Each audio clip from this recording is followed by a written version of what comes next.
Students, कैसे हैं आप लोग। आज हम लोग पढ़ेंगे आगे कुछ और बहुविकल्पीय प्रश्न जो आपके आरआरबी, ग्रुप डी, एनटीपीसी इस सब में, एसएससी सब में काम करेंगे।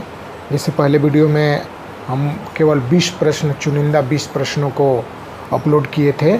उसके अगले क्रम में अब कुछ और प्रश्नों को भी आपके सामने अभी प्रस्तुत कर रहे हैं, तो इसको अच्छी तरह से देखिए और समझिए ताकि आपके आने वाले परीक्षा में ये उपयोगी हो। तो आइए सबसे पहले स्टार्ट करते हैं। देखिए पहला प्रश्न दिया है, जल का संवहन होता है ना। जल का संवहन मतलब परिवहन, है ना। तो जल का संवहन कहाँ से होता है? जड़ से। पौधों, पादपों में जड़ से जल का संवहन होता है। तो इसमें 4 ऑप्शन दिया है, जाइलम द्वारा, फ्लोएम द्वारा, कैम्बियम द्वारा, इनमें से कोई नहीं।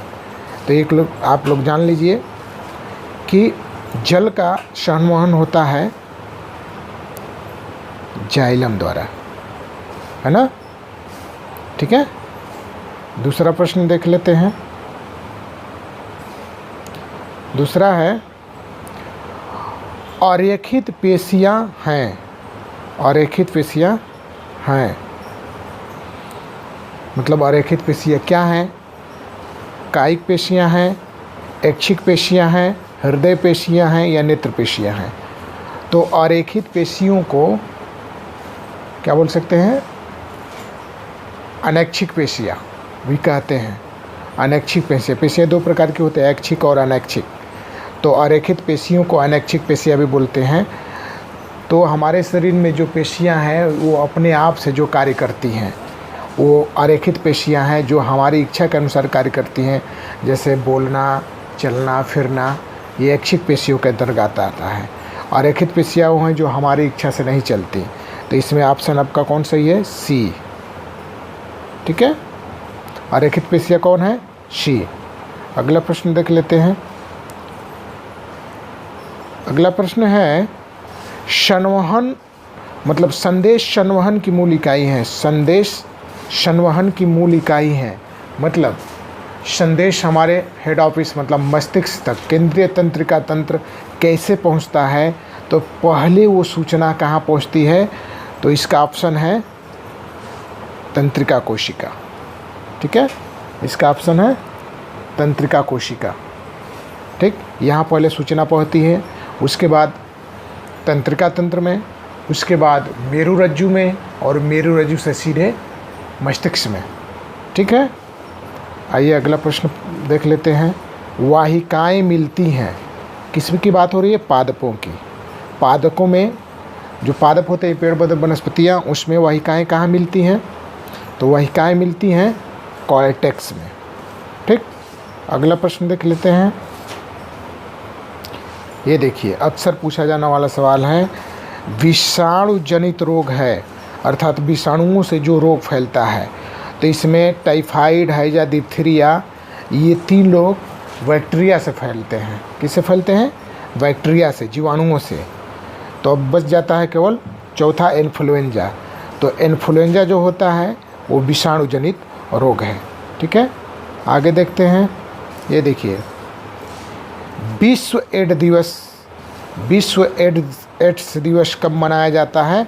तो विश्व एड्स दिवस मनाया जाता है 1 दिसंबर को। ठीक है, अगला, पीलिया शरीर के किस अंग को प्रभावित करता है?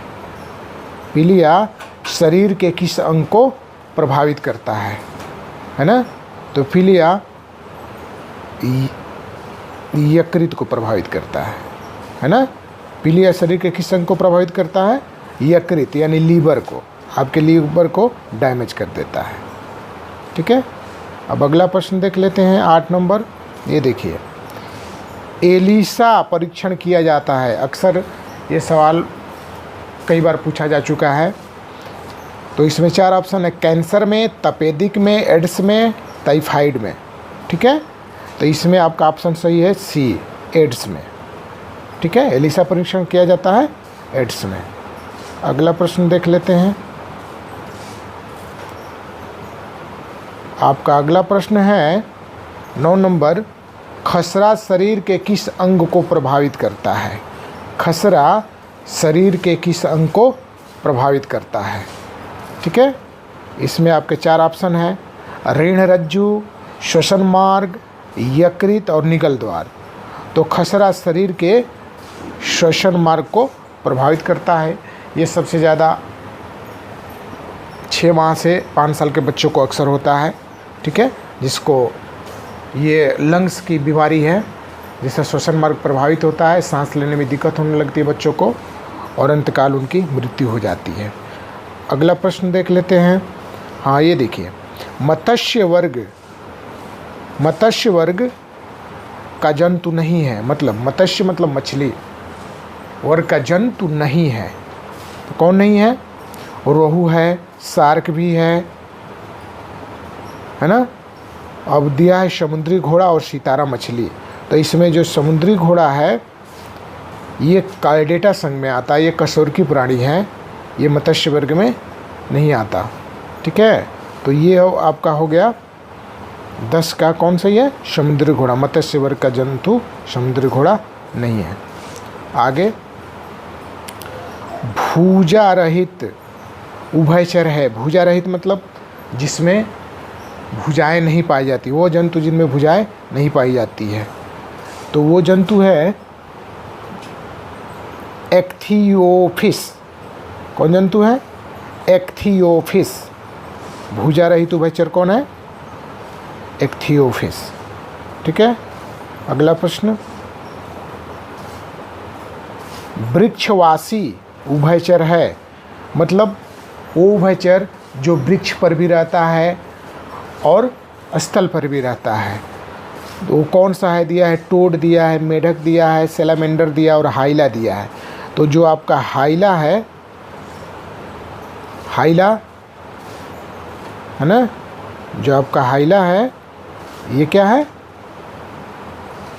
वृक्षवासी उभयचर है। ठीक है, अगला 13 नंबर, ये कई बार पूछा जा चुका है, इम्पोर्टेंट। पित्तरस का निर्माण करता है, अर्थात पित्तरस का निर्माण कहाँ होता है? पित्ताशय में, यकृत में, प्लीहा में या रुधिर में?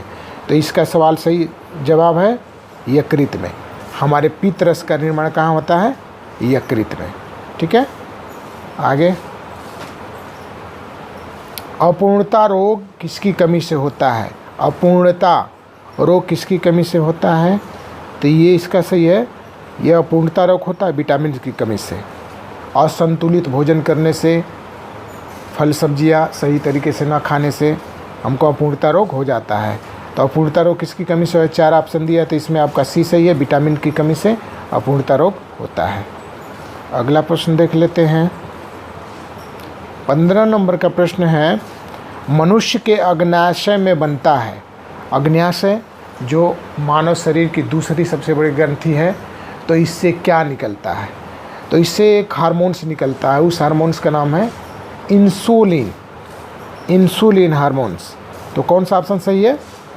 सी, मनुष्य के अग्न्याशय से इंसुलिन हार्मोन्स निकलता है, स्रावित होता है।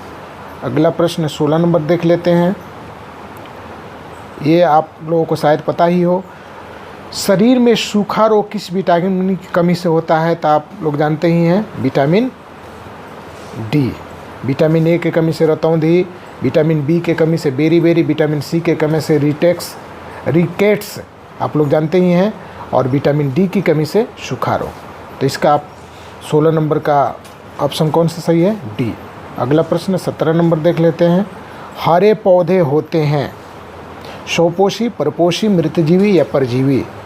तो हरे पेड़ पौधे या जितने पादप हैं वो अपने भोजन का स्वयं निर्माण करते हैं, मंड या स्टार्च के रूप में, क्लोरोफिल की उपस्थिति में, सूर्य के प्रकाश की उपस्थिति में। तो इसलिए वो क्या होते हैं? स्वपोषी होते हैं। तो इसका ऑप्शन कौन सही है? पहला सही है, हरे पौधे होते हैं स्वपोषी। 18 नंबर प्रश्न है, ये देखिए, श्वसन में ऊर्जा संचित होती है। माइटोकॉन्ड्रिया, सूत्रकणिका, हमारे शरीर का पावर हाउस, ऊर्जागृह, जो एटीपी से क्रिया करके, एडीपी से क्रिया करके उस ऊर्जा को संचित कर देता है एटीपी में, और एटीपी से फिर एडीपी में हो जाता है। तो ऐसे और सवाल आ जाता है कि कॉइन ऑफ एनर्जी बोलते हैं, ऊर्जा का सिक्का किसको बोलते हैं? तो श्वसन में ऊर्जा संचित होती है एटीपी में, ठीक है। श्वसन में ऊर्जा कहाँ संचित होती है? एटीपी में, एडिनोसिन ट्राइफॉस्फेट, ठीक है। अगला प्रश्न है 9 नंबर। प्यूटिट्री ग्रंथि होती है मास्टर ग्लैंड्स, है ना, किस में होती है? ये हमको देखना है। ये होती है मस्तिष्क में, ठीक है। कहाँ होती है? मस्तिष्क में, ठीक। अगला प्रश्न 20 नंबर देख लेते हैं। हाँ, मादा लिंग हार्मोन्स है। मादा लिंग कौन हार्मोन्स है? एस्ट्रोजन, एंड्रोजन, इंसुलिन या एड्रीनेलिन? तो इसमें आपका ऑप्शन सही है पहला, मादा लिंग हार्मोन्स एस्ट्रोजन है, ठीक है। अगला प्रश्न देख लेते हैं। ये पादपों से है। निषेचन के बाद फल में बदलता है, वाहिदल, पुंकेसर, अंडाशय या बीजांडासन? तो निषेचन के बाद पादपों में फल में बदल जाता है, वो है अंडाशय। तो इसका अगला प्रश्न जान लेते हैं हम लोग। अगला प्रश्न है 22वां नंबर। हाइड्रा में अलैंगिक जनन होता है विखंडन द्वारा, मुकुलन द्वारा, खंडन द्वारा, बीजाणु द्वारा? तो इसमें आपका ऑप्शन है मुकुलन द्वारा। हाइड्रा में अलैंगिक जनन होता है मुकुलन द्वारा। अब अगला प्रश्न देख लेते हैं 23 नंबर।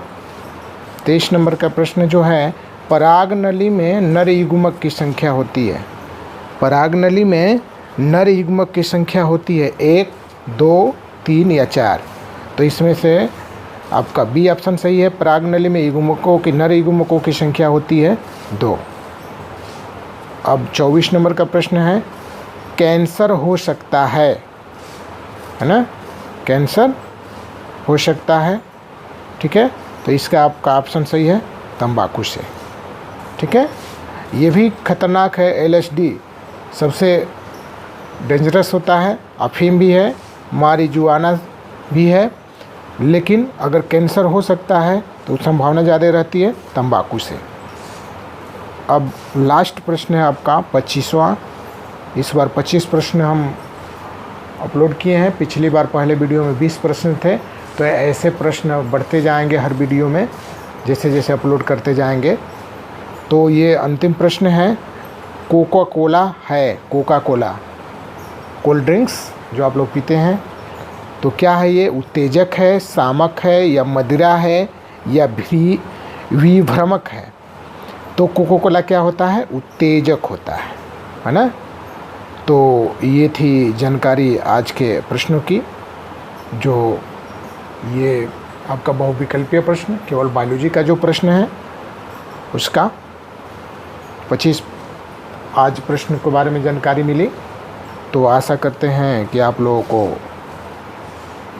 अच्छा लगा, और जो वीडियो हम अपलोड कर रहे हैं उसको आप लोग देख रहे होंगे और अपने आने वाले वनडे एग्ज़ाम या और भी परीक्षाओं में इसका उपयोग करेंगे। मेरी कोशिश है कि अच्छा से अच्छा प्रश्न और उसके विकल्प आपके सामने प्रस्तुत किए जाएं, जिससे आपको लाभ पहुंचे। और आप लोगों से गुजारिश है, आग्रह है कि आप कृपया करके इस चैनल को लाइक करें और सब्सक्राइब करें और शेयर करें, ताकि ऐसे ही और वीडियो और प्रश्न जैसे अपलोड हो चैनल पर तो आपको नोटिफिकेशन मिलता रहे। तब तक के लिए धन्यवाद।